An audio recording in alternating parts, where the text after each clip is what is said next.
All right, if you're a Washington Commanders fan, you are loving this. We'll break it all down. If you're new to the channel, we're Detroit Lions fans, but this channel fully dedicated to teams that just kind of get overlooked by the national media. The Commanders are one of those teams talking about you, thinking, man, these guys are going to be pretty good. Turns out you were. You go beat us in the playoffs, and geez. So yeah, I would say we were right. That was nice because we were like talking about you guys, and then yes, you were good, but you end up beating us. It's crazy. So I know. All right, here it is. Tress Way, a guy that you love. By the way, let me know in the comments. This is a random question, but I'm gonna ask it because look, we're 2 weeks away from the draft. It's kind of like, what are we at? Dead time here a little bit. My hair's a little crazy. Made me think. Are you team hair or bald? Are you bald out there? Let us know in the comments. Like, yeah, I'm bald. And you know what? There's pros and cons to it, man. I'm not saying I want to be bald, but I'm saying I wouldn't hate it because you wake up and because if you're going to be bald or going bald, you do the shave. Absolutely, you have to. And you just wake up and you just go. Boom. You want to put a hat on. Anyway, I don't know what I'm saying. Okay, here we go. Trustway, who's been there, he's seen it, so to get his perspective on what's going on with the team. And again, this is nothing like crazy new, but it's like, okay, it's not obviously a joke what's going on with Dan Quinn and what he's able to do. And here's what I love. I think that Dan Quinn's humble approach of a full send competitiveness every single game, hyper-focus on what we do, made it so free to play.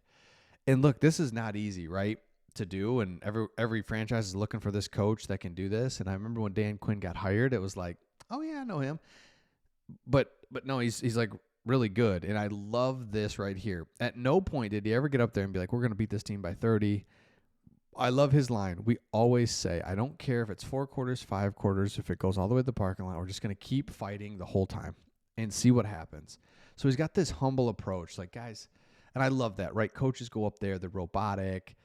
They say the same thing. I could literally see him for the Lions game being like, look, they're 15-2. They're the number 1 overall seed. We're at their place. This place is like notorious for being one of the craziest atmospheres ever. We need a couple breaks. We play our game. We'll put the pressure on them. And hey, again, we need a couple things to happen. But if it does happen, they start to get a little nervous, a little tight. We'll control the ball. We could do this. We might be able to do this, right? Instead of being like, look, you know what I'm saying? What a difference in teams like that. Or players love that and want to play for that. And so you've got a guy, whether it's the punter, the kicker, the long snapper, the quarterback, the D-end, whoever it is, these guys love playing for him. And if you're a Washington Commanders fan, what that's now done is that just wasn't a flash in the pan type of thing. That's what's really got you excited. Same thing for the Lions. You know that, man, that wasn't just like a fun, we got put it all together. It's like, no, I actually know the difference between just one season that kind of put it all together, and this is a sustained thing where we're going to be in every game. We're going to play meaningful games.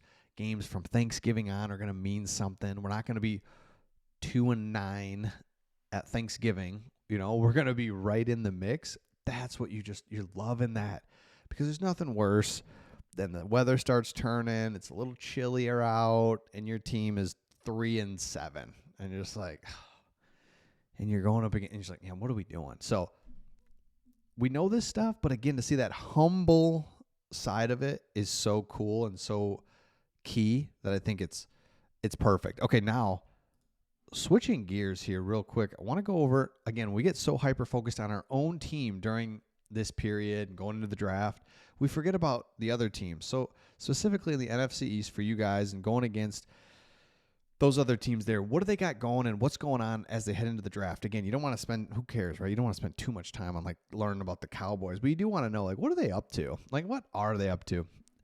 Their burning question is, how much is it going to cost them to sign Micah Parsons? And this is where the Cowboys are just so failing lately, but especially for a while, but just lately.